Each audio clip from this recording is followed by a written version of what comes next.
Hey everyone, and thanks for joining us today on Your Biggest Breakthrough.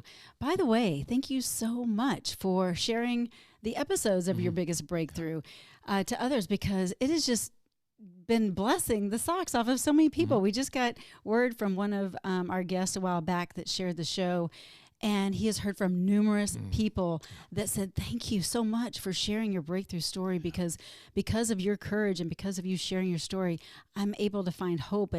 And these people that were wrestling through their own kind of stuff are feeling like, okay, I can get through this. So you never know who might need to hear That's a true. breakthrough. Yeah, so please share it if you can. And look, if you don't like what you hear, that's okay.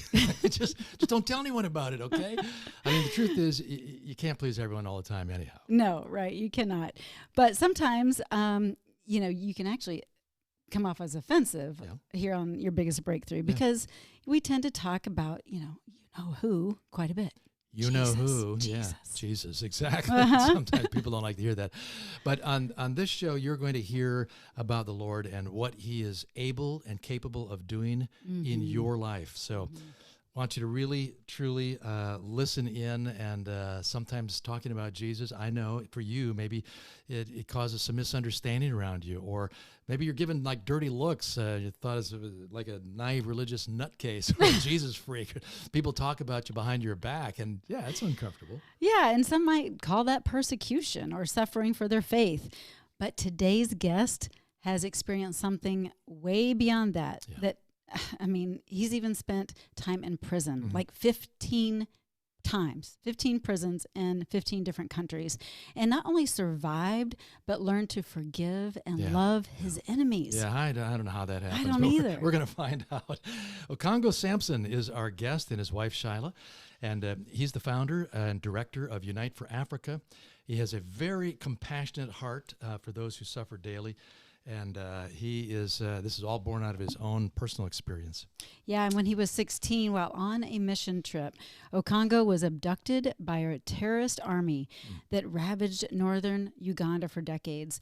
One of thousands of children kidnapped by this army, he was brutalized for weeks. Well, it was a God-directed, miraculous turn of events. We're going to hear about that resulted in his narrow escape. And within just a few years, here he is out proclaiming the gospel in Saudi Arabia, in Iraq, in Afghanistan, Sudan, Somalia, and other countries. I don't know how you could keep up with this guy. Amazing. But he was on a mission to share Jesus, even though it was illegal. And for that, he got in trouble, thrown into prison. And like Wendy mentioned, 15 different times, 15 different countries. Yeah, but God had a purpose for each hardship and an expansive plan that he was unfolding. In 2003, Okongo was divinely inspired to found Unite for Africa, and it's a ministry of community and life transformation. So with that, I want to bring on Okongo and his lovely bride, Shyla. Welcome to Your Biggest Breakthrough. Oh, hey guys. Oh, yeah. Thank you. There you are, all the way. And of course, we mentioned that you travel a lot, you and your wife. And so you guys are in Nairobi right now. Is that correct? Yeah, we just arrived in Nairobi last week on a mission to East Africa, Ethiopia, and Kenya, and the countries around. Yes. Wow. I got to tell you, I spent some time on your website, Unite for Africa. And is it uniteforafrica.org? Correct, uniteforafrica.org. I would just encourage our listeners to go there, because you're going to see some videos, some stories, and just an amazing work that God has raised up through Okongo and Shyla and all of the helpers and the teams that you've got. So look, we're going to cut right to the chase, because we got to hear your story. I mean, here's the deal. You heard us talking about like persecution, like what we really think is persecution is nowhere near what real persecution is. And I know you have firsthand experiences. You've shared the gospel, what it means to get in real trouble, not just a dirty look or a slap on the hands. So take us back to what happened and what the outcome is. I mean, you're sitting here now with a great organization and evangelizing all over the place. But take us back to the beginning of what happened. First of all, it may sound like it's my story. Sometimes I think it's God's story, because glory goes back to him, because the journey has been with him and through him and his vision. And so I was just part of the steward. And sometimes if you are a steward or a servant, you kind of go through some other things. But the bottom line is to point everything to the Creator and and the vision, so I'm a part of his work, and so glory goes back to him. Yeah, I gotta just stop you for a moment, because I gotta sit on top of that one for a moment, because it's true. So many times when we share a story, we think it's our story. What you said is it's God's story. We're just an instrument. Thank you for that. Yes. Yeah. It's usually his story, because to this moment, people may look at me, and often people drift and make me an idol, and I'm not an idol, and so it's just because we all go through that. And then another thing is, each one of us has a story, not that one story is bigger than the other, or the other one has endured more than the other. Even as lap and that religious freaking look, is also equally same with what I might have gone through. But when I received Christ at age 15, I had this vision 2 weeks later, that God telling me, I want to use you to the uttermost part of the world to bring the good news and healing and restoration and to the people. At that time, I had no idea what that was, partly because I was just newly had this encounter with the Lord. And then at the same time, I had this vision at night. And sometimes you can confuse this vision. Is this just my vain dream? And then partly because I grew up in a poor village in Kenya, closer to the border between Kenya and Uganda. And we were poor. And so when you hear the word to the uttermost part of the world, it's like, that can't be true. My father had a large family. We had 16 children, and I'm number 15. Wow. So we were poor. Yeah. Wow. Even at that age, when I accepted Christ, I never had shoes in my leg in the first place. And then we know that, going to the uttermost part of the world, you got to kind of fly, what does that look like? I had never been to any town or city. So that was like, I questioned that vision. But hold on one second, Okongo, because so you're 16 years old, 15, 16 years old. What was the actual circumstances that led you to Jesus? Was it someone in your family who shared faith, or in a church, or how did that happen? That's a good story too.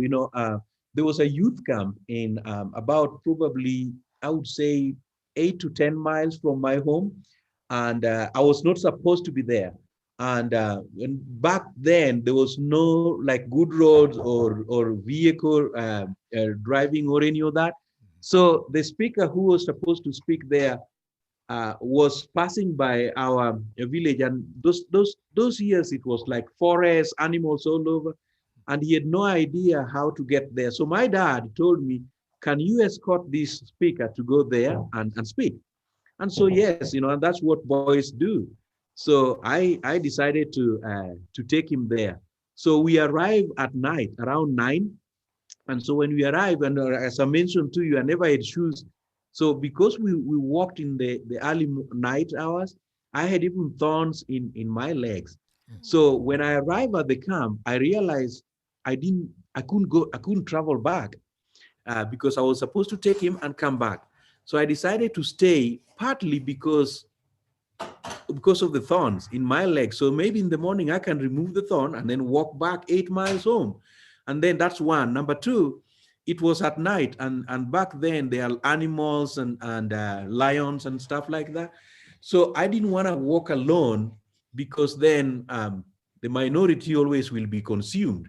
So I didn't want to be like this black meat for this beast in the night, No, Well, but you were wise. Here's the other thing of it, though. The Bible talks about a thorn in the flesh. You actually had thorns in your flesh. I was thinking the same thing.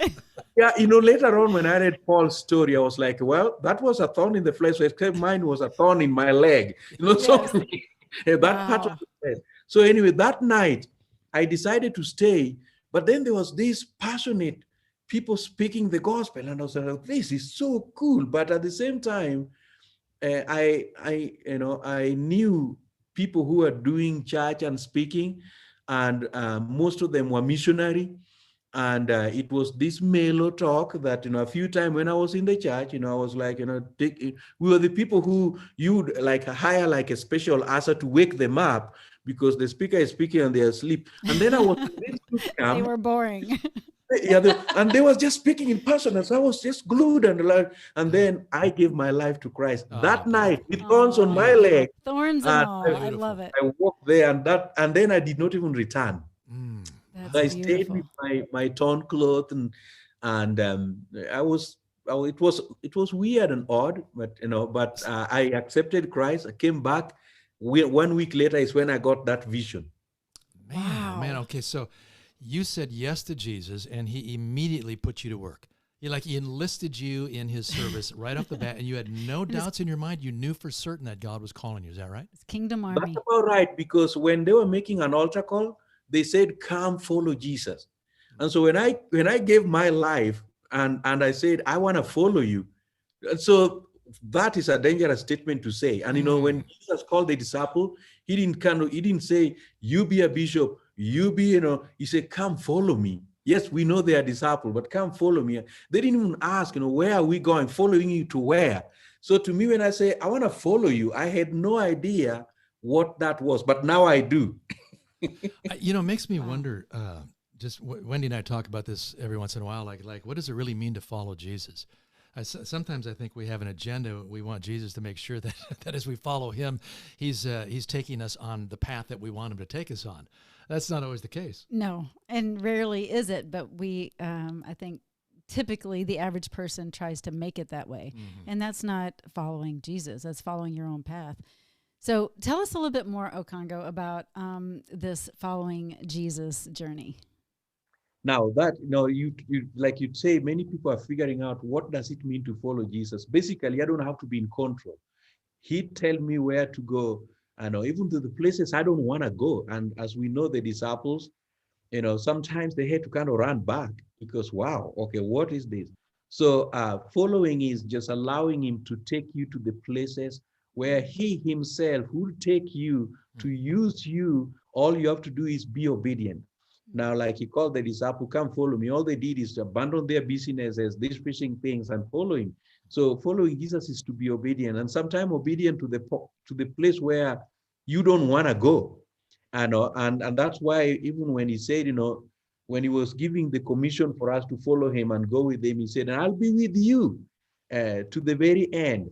And even sometimes you'll be persecuted because of me, because you're following him, not yourself, but I will be with you." So that means even following Jesus can take you to a place where it can be persecution. Often we think it should be a place of just goodness, whatever that is. But he lead us to a place where you will need what we call a breakthrough, because you can't break it by yourself.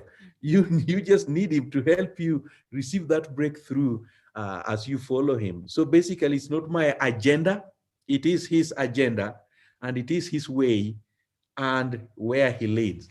Those are so good words. I think it's beautiful because God does speak, and it's up to us to open up our ears and hearts to listen. And so I'm grateful that you have listened to him in such a beautiful way. Can you tell us about the first time of, I'm sure you can, of when you were persecuted? Because I know that one's probably the most fresh, I would think. Maybe the last one is the most fresh. I can't even imagine 15 times. But what were the what happened? Where were you? How did it all unfold? And how did you handle it? So after receiving that vision, I try to meet with a few pastors to talk about what that is, and even my peer group, like, this is just a dream, eat just after eating some dinner. No, this is not true. And there was just more odd things when I shared that God's vision, to the point where I also doubted what that was, especially when you hear, "I want to use you to the uttermost part of the world." And at that time, we had missionary, we knew what was going on. We had awareness of what is just going on in the world. So personally, at that time, I was looking myself in a very way, what I would call inferior. Uttermost part of the world, this can't be true. I don't even speak fluent English. I don't speak those languages they speak in those countries. I don't even have money. I don't, so all the negative, and they were realistic too.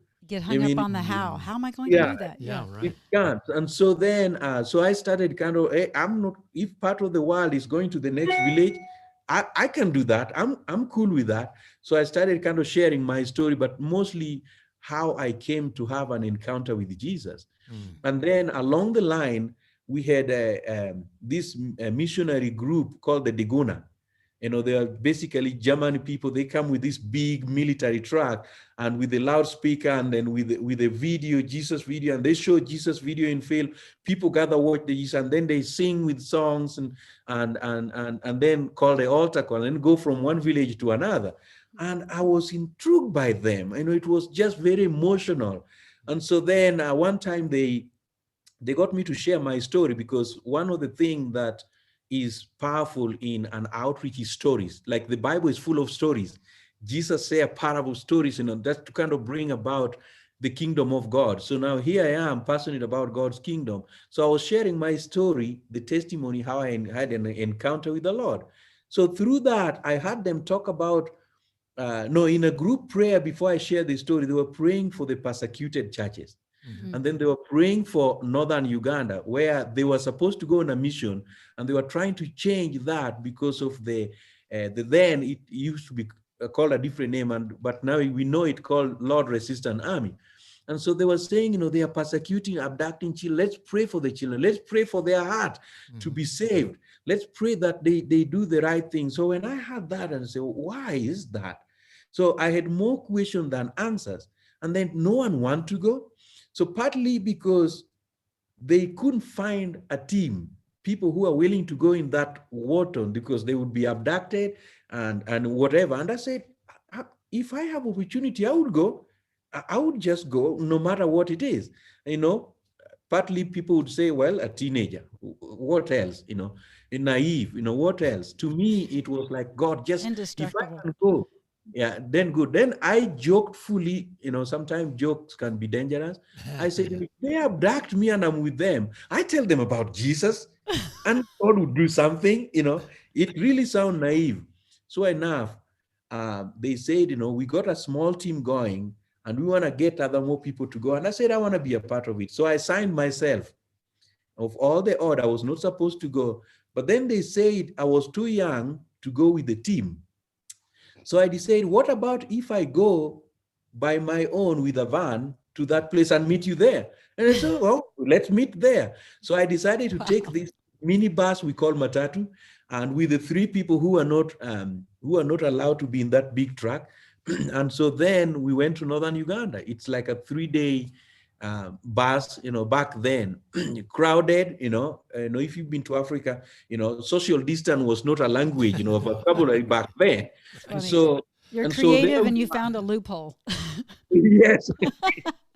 So on our way, then we were stopped by this rebel army. And, at that time, I had not known how they were, but I knew they were just bad people.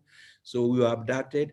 And then they drove us into this forest, which is dense, thick. I did not even know where it was. And so when basically we were abducted, they got us off the vehicle. And then we were lying down and they took all our things that were in our pocket, put us back in the van, and they drove the vehicle into the rural, very thick forest. And when we arrived there, it was dark at night. I didn't have the bearing of where I was going. And so then we find ourselves with a bunch of kids and people who have been abducted in this camp in the forest. So we became part of that. And so, and some of them, I could barely even talk to them because they were speaking language I wasn't really able to speak. And so there we were. And then that's when I kind of realized, wow, I am abducted. Mm. And so but this is what it means to follow Jesus. Get on a bus and get abducted. Yeah, so not at that moment. That moment when someone say you're following Jesus, that was not. What is that? Were you afraid when you got to this camp? You saw all these abductees. Were you starting to wonder, are they going to kill me? I mean, what were you thinking? First of all, I was scared, but at the same time, I say, when you are in a group, you are abducted as many as it is. There was like peace part of me that, okay, at least we are in it together. But because I had no idea what I was getting into. They don't tell you what you're going to experience. Now, when I went there, because what I do know is they were abducting people, taking them into the front line, and we didn't know the detail of what they were doing with people until I went to the camp. But you could see the faces of the young people.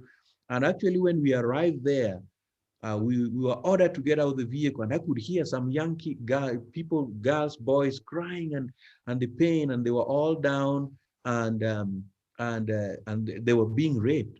And so we Mm. just got in, and so then we were just pushed, and we became a part of that. And that is when I realized this is different.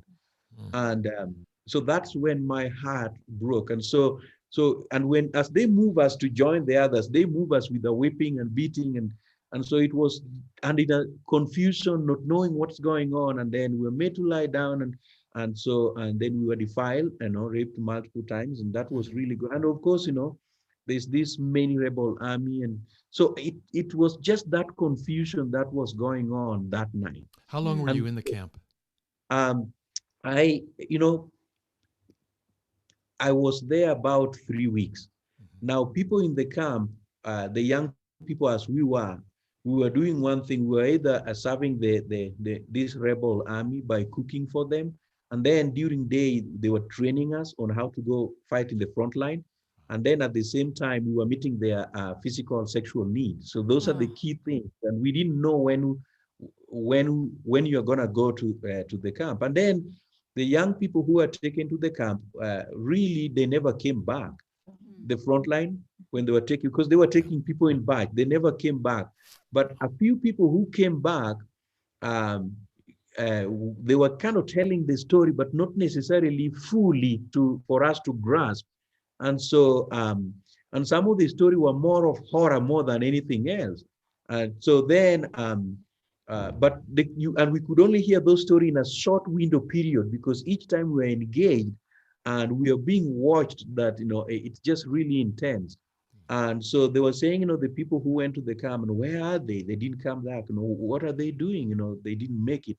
Yeah. So either they were killed, and then some of them who are wounded there, the rebel army ended up just killing them, because it was casualty. They are rebel in the forest. They don't have hospital to take care of these casualties, soldiers or child soldiers. So they basically finish them off over there. Mm. Oh my And word. so then I came to realize that, oh wow, it's a matter of time before I go, because we were also trained. I had never handled a gun before. So so we were trained to be taken to the camp, and then at the same time, we were also meeting the needs here and being servant. So it was, I tried to escape a few times, and I got a really beating. And so I was not even Mm. also walking right, because the first few days I was resistant. And so I got my punishment. So, and I could not be taken to the front line quickly, because my beating was, I was So bad. not walking right. Mm. And Okongo, so so why, so go ahead. with this going on and you getting, some reports of some of the others that had gone ahead on the front line, and then you being just beaten and all the things that you were dealing with in that camp. How did you hold on to hope when things probably seemed so hopeless? Well, it was hopeless. I don't think there was hope there whatsoever. Mm. So even how I escaped hopeless. There was no hope, but it was God's miracle. So when a time came when I realized that, well, it is true, the people who are taken to the front line, they are going, they never come back, they are dead. Mm. Mm. So somehow I'll go and I'll die. That's a given, because it's happening. So that's number one. Then number two, if you try to escape in this thick forest, a few of them who tried to run, they were shot and killed. So I also knew that if I try to escape, oh, it's clear, I've seen it, I'm going to be killed. Then at the same time, being in the camp, day and night, being raped, and I was hurting. To me, I felt like I was dying slowly. So I Mm. said, it's a matter of time. These many soldiers mounting on me, it's dying. Death is what I was seeing. So there was no hope in there. So Mm. one night I just said, well, regardless, all those three options, it's all leading to death. There was nothing hope in that. So then I said, well, frontline, I'll go, I'll die. I try to, if I continue being here, I'm dying. They're killing me. I'm dying slowly. Mm. But even if I walk, I'm going to be killed. I'll die. Then I said, I better die doing something, which is just let me escape. They shoot me in the back. I die. It's the same. My end result is death. So I tried to escape one night and the soldier slept. And that is how I miraculously escaped. And I Mm. walked all night. And then in the camp, we were not allowed to have clothes. So I walked just naked all night until I reached to a small market closer by Gulu. And that's how God miraculously Wow. Is a raised, miracle. got me out of that. That's my first breakthrough. But it Wow. wasn't a breakthrough that time. It was an escape. God It covered was you. an escape. A miraculous escape. Yeah. Oh man, that Yeah. you weren't His caught and shot. protection. Yeah, and that you were able to endure and go forward and having enough, enough hope to believe that if I make it, I make it. If I don't, I don't. But you Yes. knew, with the relationship with the Lord that you had, that if you didn't make it, you knew you'd be going to heaven. But so obviously it wasn't God's plan. He had other things in mind for you. So you've escaped. Now you're on your own. What happened next?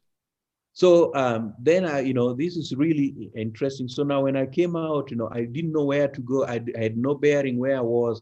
So as I was walking, in the morning, so I wanted to kind of ask people, where am I? Which area, which direction in Kenya? How can I go there? But it was really also awkward in that morning because, as I mentioned, I was naked. So many people are going to the farm, to the market, in that morning. So I was kind of trying to approach people, and that's when I knew, because we didn't really have clothes. And as you approach people when you're naked, people just give you way. Mm. Have your way because you're naked. So, and often people who are walking naked are mentally disturbed. So, and then I walked towards one lady, and when she was like about 20 yards, I just said, I need help. And she actually paid attention. And this lady had me share just vaguely. And she had what women kind of call lace, so they wrap it around their waist and their hips. And so she gave me that. I wrap around myself. And then I kind of released the story just vaguely that, hey, I was abducted and I need help. I was from Kenya. And then she said, just walk this way, not far from here. There's a police station. Actually, military come and policemen are just police station. They kind of call it the same at that time. You'll find the police station there, and they can help you. And so I walk, and in Africa, when they say just right there in the corner, actually, they say right here in the corner. Eight It's actually miles. right there. So I keep on walking until I reach this police station. And so enough, when I arrived there, I shared the story just vaguely also. But they were also trying to interrogate me to get the real location where these rebels are. But I walked all night. I had no idea where east west is. Just like at that time too, when I was, I never had shoes in my legs. So my toes were pointing east, west. No, that's how I was. I did not know where I was. So I couldn't even give them more of the direction. So anyway, story short, in this military camp, they recovered the van that was used to abduct us. And we call it katkaisum, the baptism card and my ID was there. And Wow. during that time, we didn't need a passport to even go through this country.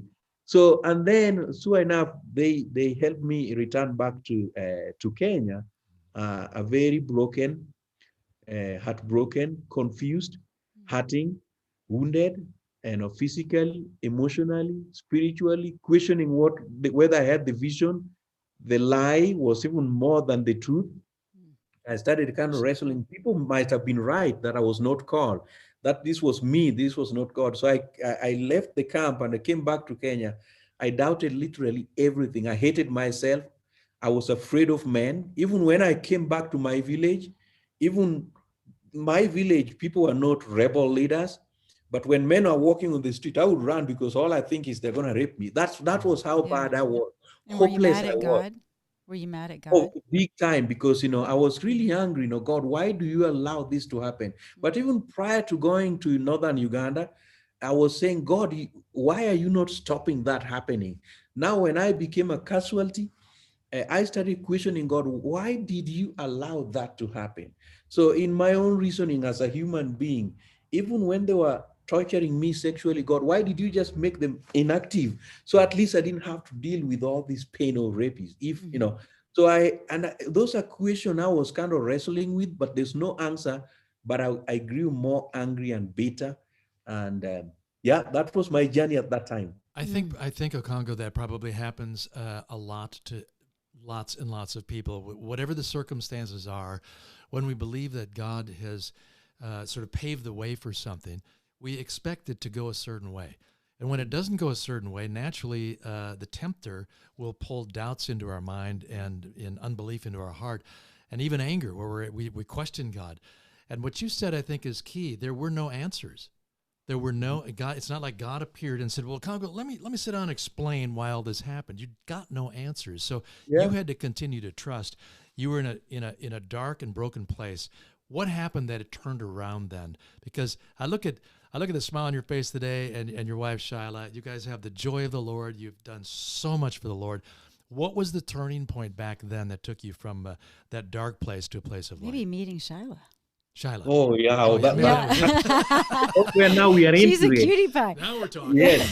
Oh, yeah. There's more story that I never thought I would have a beautiful woman like this. But my turning point was there was no one set time that okay, this is a time point. So when I came back to the village, confused, I didn't want to talk about the story because I felt shame, guilt, and broken. And when I left, of course, the majority were not in favor of me going. So I didn't want to kind of tell them because then I didn't want to hear the word. I told you, we knew it, like people do that all the time. I knew it.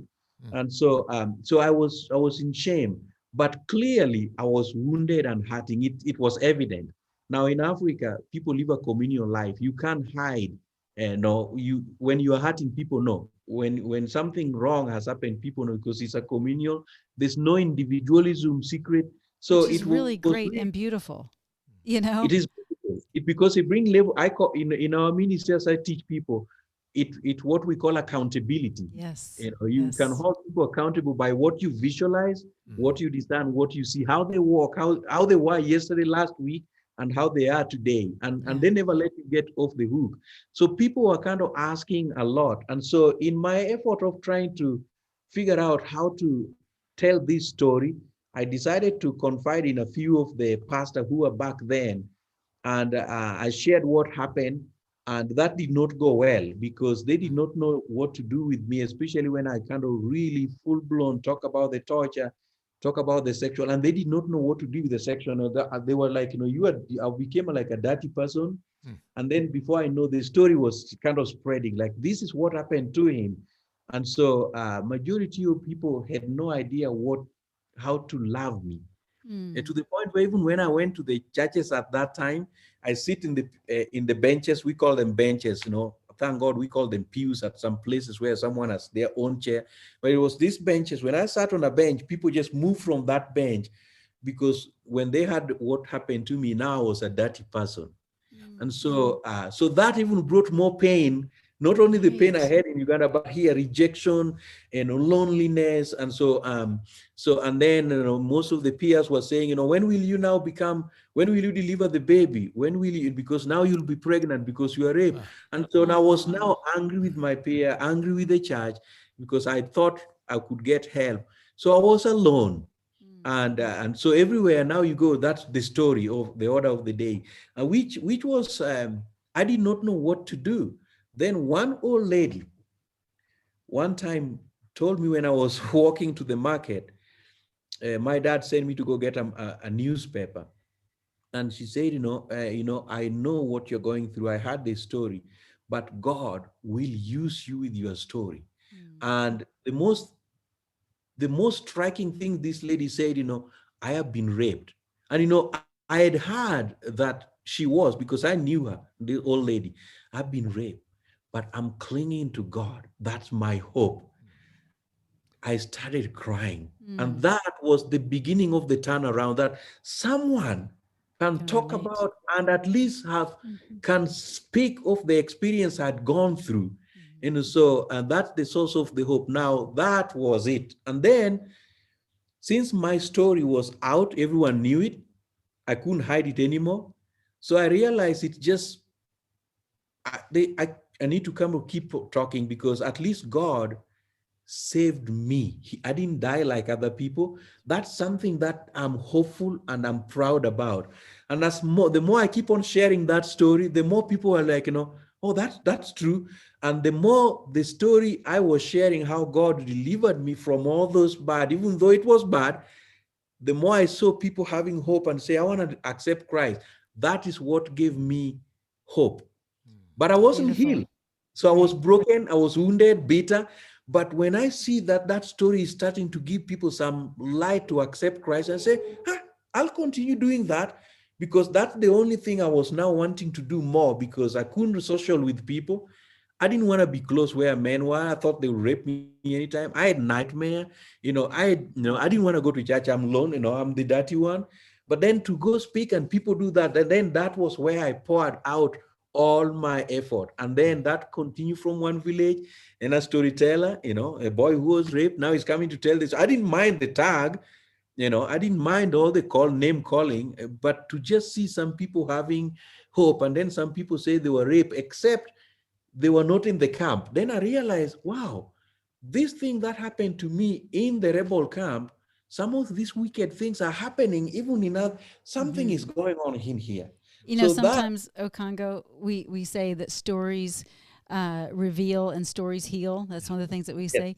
So you revealing your story not only has allowed others around you to say, oh my goodness, this kind of happened to me, or I can relate, or whatever, and allow them to heal through your story, but it's allowing you and has allowed you to heal through the process. And I think that's beautiful.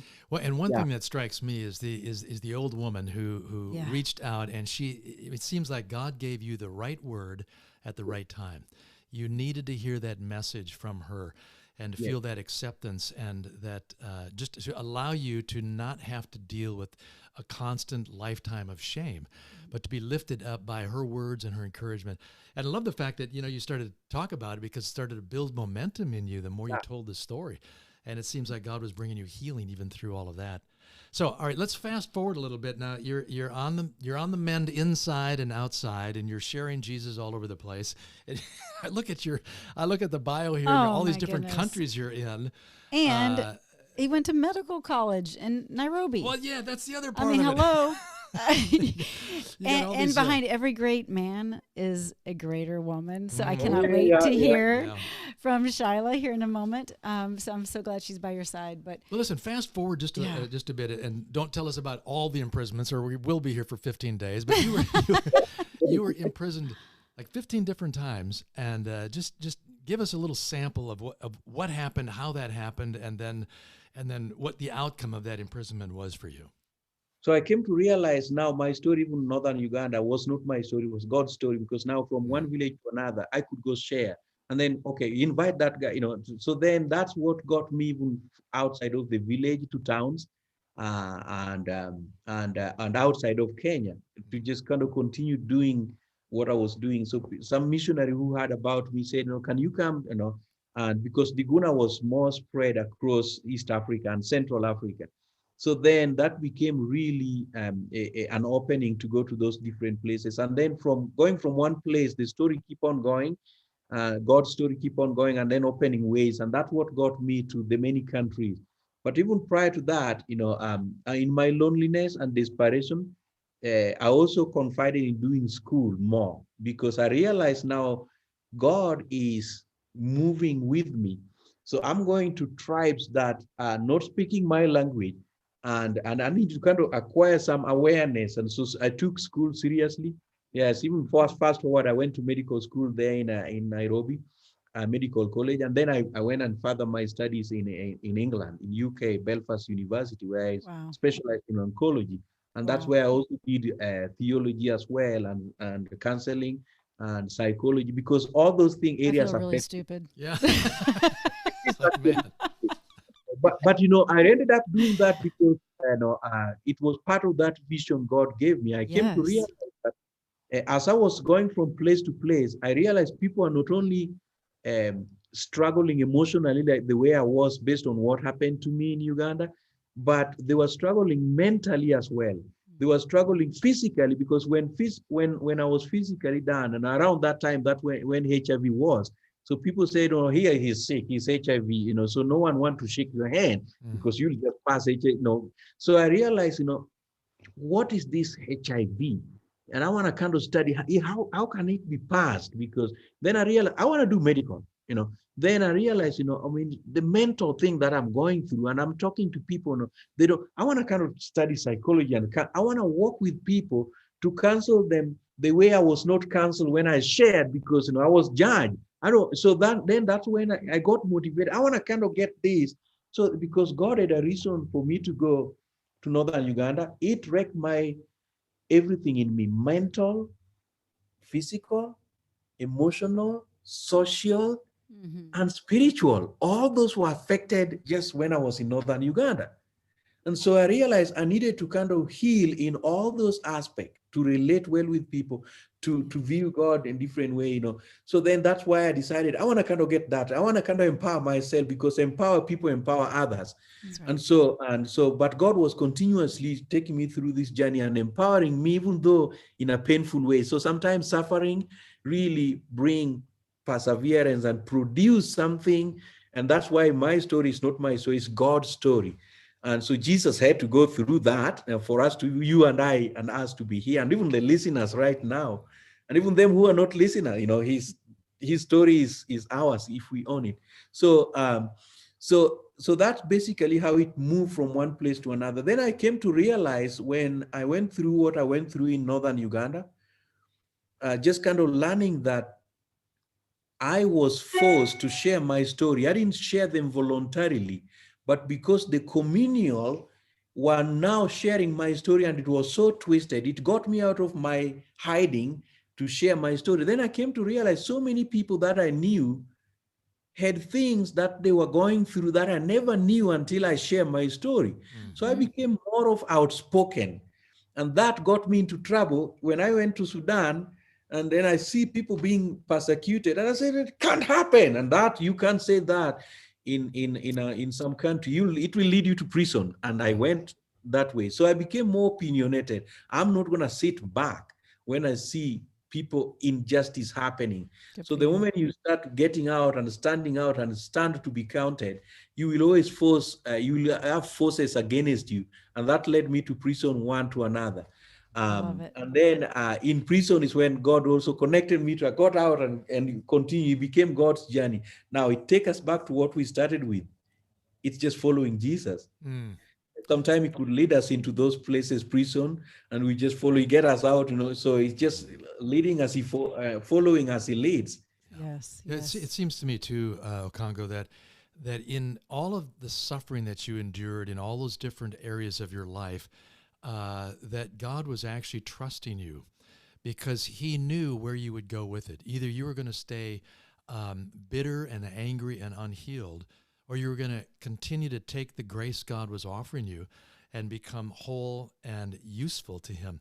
But he trusted you with that level of suffering. And I think sometimes when we go through things, we don't realize it. Yes, we trust the Lord, but can he trust us to do what he needs to do inside of us so that we can be a blessing to more others, to so many others?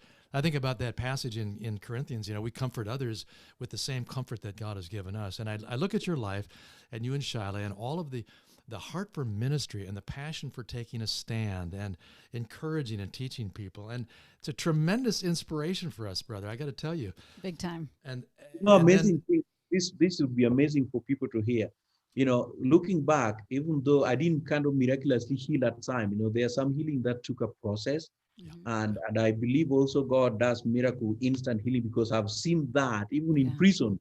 Some of the prison, actually, I was kicked out of prison because I was praying for people. And then get this out. Actually, they confused me. They said, what was commotion was happening in prison, and they were praying in loud, and they were praying in other tongue, the people who are just Muslim. And so then they started rallying us up, what is going on here? And then he said that black dude, I was the black dude, that black dude there is the one who brought this evil spirit that has infected these people. And so then I was kicked out because I brought, and that's how God, and that was God's plan. He didn't even give me a memo. I could, if I knew, I would have done that so soon. But then I did that like, people like 2 weeks later. You would have So been if I laying hands on people left and right the had you past known. night, and then it No. took me out. I didn't have to go through those whipping. But what I learned, you Yeah. talk about God trusted me. Yeah. Yeah. To me, I'm still getting emotional to realize that I was broken. I was unhealthy. I needed healing, but yet God trusted me. So God still But trusts people. Trust us even in our in our brokenness. We yeah. don't have to be perfect, clean, holy. And so I was kind of even going to these places, but wounded, bitter, questioning, wrestling, fear, anxiety, depression. But I was going in, and I'm amazed that He trusted me to even and give me energy and open the doors as I follow Jesus in my brokenness. I Yes. came to heal fully later. So That often really amazes the me. least likely is the most likely. And you look at all the stories in the Bible, and there are so many least likelies that became the most likely. And Yeah. so I see that as God's story that He's uh, allowed you to go through. And so I really want to, because I know our time is getting shorter here, but Shyla, you're just so beautiful sitting there. I can't not hear from Shyla because, come on, women have a big role to play in this ministry too. So I would love to hear, if it's okay, Okongo, if Shyla shares how you two met, Absolutely. and then we'll kind of wrap it up with a final story of what you went through. So Shyla, hello. Hello. Yeah, I just want to say first and foremost that I'm humbled to even have the opportunity to walk with and serve with Okongo as Jesus leads both of us. I mean, it's a wild adventure, and I have my It's good. own story. I have my own brokenness. I have my own healing. I have, my own, but what an adventure to get to partner with Okongo and travel the world and be the places where God ordains us to be, Yeah. and see him show up again and again. Yeah, I just think it's beautiful. And again, it goes back to the beginning when Okongo made the decision, I'm going to follow Jesus. And when Shyla met Okongo and decided we're going to get married, and I'm going to follow Okongo because he's following Jesus. Right. So I'll be Yeah. following Jesus too. It's a beautiful story. I want to touch on something that I know about your story that really surprised me when I learned this. But you actually had a chance to go back to some of the prisons and offer forgiveness to your captors. Do I have the story right on that? You have a story right on that. And actually, the book I'm writing will come out. We'll talk about some of those. So, of course, Northern Uganda count as one of the 15 prison. I did not go back to the rebel because they didn't have a structure even today where I could go and visit. But the 14 countries, I had to go back. Now, this is something that I didn't do joyfully, but it's like when, just like the scripture, when people wrong you, you go make it right, whether they're believers or not, when we can. And sometimes I advise people not to, for God's wisdom. So as part of my healing, um, when I went from one to another, and I thought like I'm better, and I realized I need to die doing something. Going to Northern Uganda, the way I escaped, I realized I will continue to die doing something that would give God the glory. So even as I was going to multiple, I was just like, I'm dead already. It's just gonna, celebration is what I'm waiting for, no matter what it is. But I would rather die doing something that is pleasing to the Lord.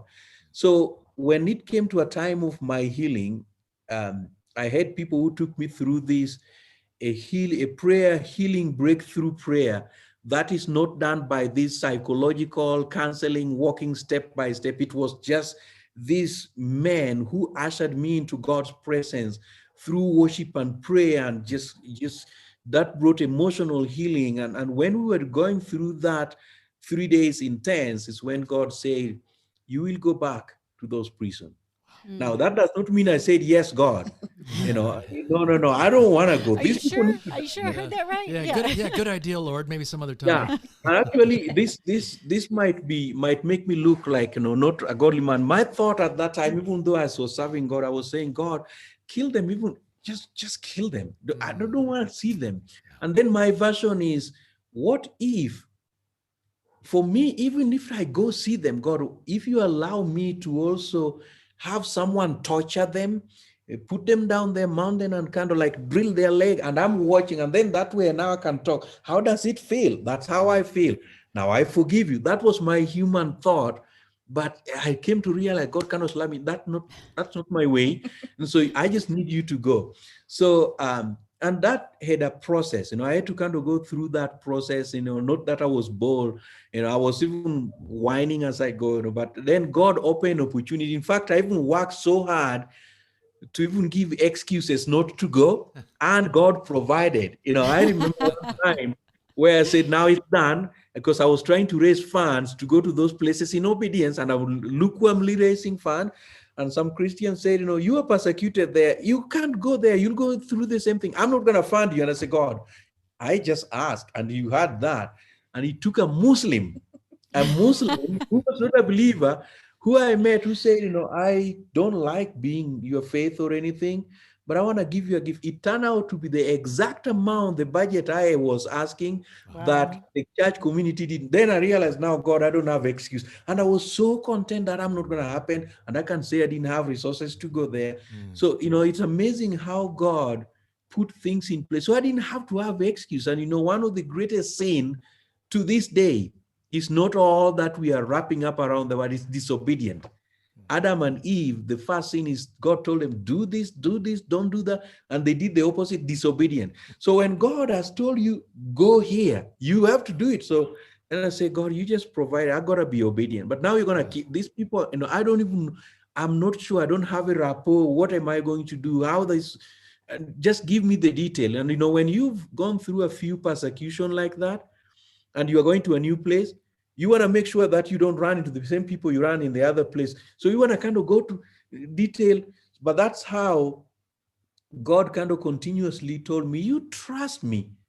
And not that most of them were pleasant, not that all of them really accepted the forgiveness process. Some of them up to now, I'm friends with them. They are not believers. And some of them, as a result of meeting with them, over time, they became believers. Some of them are serving with Unite for Africa, including some people who raped me. So even we interview like that, and I kind of ask them, how does it feel? I know it give people like, this is just unreal, but it shows the breakthrough we can get when we follow God. If I was follow me, or I follow myself and my instinct, I wanted to follow myself by seeing them tortured, go through justice, my own version of justice. But I realized God did justice by even taking me to meet with them, to extend forgiveness and reconciliation. That now become a story, a God story of how God can rescue my brother who hurt me because of the ignorance and the influence that the devil and its schemes put upon him. And so that's a breakthrough right there, that God can use the ugly thing to demonstrate that he is still God, who is gracious, merciful, redeemer, healer, forgiver, restorer. How then would I have known God as a deliverer, healer, if I wouldn't have to go through all that? So that's a breakthrough, big breakthrough. Huge. Love and forgiveness. Wow. Yes. Love conquers all. We listen to your stories, and you have lots and lots of stories. There's some things that really surface for us. One is this the constant theme of following Jesus, no matter what, and being obedient no matter what, and trusting him no matter what. And your life speaks of that, and every single one of us who claim to follow Jesus will have opportunities to go to places that we're not sure where it's going to end up. And then the second thing is that you have endured such suffering and injustice, as many folks have in various ways. And I just want to talk to a listener right now who's just enduring something very, very painful, unjust, and difficult. And I just want to encourage you with Okongo's story that if you will trust God to use that, he will use that, not just for your good, and that's a given, but for the good of many others as well. So your suffering and your pain will have some good outcomes to it. And then just lastly, the way that you were able to give forgiveness to those who did not deserve it, didn't ask for it, and you offered it is exactly what God has done for us. It's a great illustration of bringing in the love of God into our own lives and offering that forgiveness when we've been hurt and offended and even abused. So Okongo, your life is a shining example of the life of Christ, and it inspires us. Yeah, and your lives together Beautiful. with Unite for Africa. Go to that website. You that are listening, go to uniteforafrica.org and check out all that they're doing. We need a whole nother show. I know. I mean, there's so much to talk about. Because your organization is doing so many good things in so many practical ways, and Wendy and I love that. It's one thing to just preach the gospel, and that's important, but to bring all Hands the other and helps, feet. as hands and feet, you guys are doing it. So really want to encourage our listeners, get over there to that website. There's videos, there's stories, there's opportunity for you. uniteforafrica.org. Yes. So thank you both so much for being on. I know it's late in the evening for you guys as we're doing this podcast. Bless you both. And I know God will continue to lead the way because you listened for his words, and you just go for it. So we are encouraged and we are inspired. So thank you so much, and God bless you both. We appreciate you so much, and we are looking forward to sharing more with others, and we keep on praying. God's story is in each one of us. Beautiful. Amen. Beautiful. Amen. All All right. right. Blessings, Blessings. you guys. Take care. Yes, Okay. God's story. Thank you so much. Okay. God's Okay. story. Don't you love that? We do tend to talk Amazing. about our own story often. Well, we say it's our story. I know. You know? Well, it kind of, and even like with your biggest breakthrough, what's your story? right. But right, it is God's story that we are just walking out. Mm. And sometimes we're not really being obedient to his story in the moment, but then he gets us back on track and it becomes his story. He weaves it all together Yeah. for good if you're willing to go along with that and to trust him. Wow, And I know this podcast here blessed your socks off. I know it did. So please give a rating, subscribe, all the things, share this podcast. But also the episode right before this, we had Susie Larson on, and she was talking about her new book called Prevail. And Okongo, oh my goodness, talk about prevailing. Right. So you want to check out that episode as well. And I can't remember, I think it's, what was it, 23? I don't know the numbers of the episodes. 22? I don't know. But Susie go back Larson. and listen. Susie Larson, it's a great one. It's going to bless your socks off too. But anyway, thank you so much for tuning in to Your Biggest Breakthrough. We appreciate you, and we'll catch you on the next one.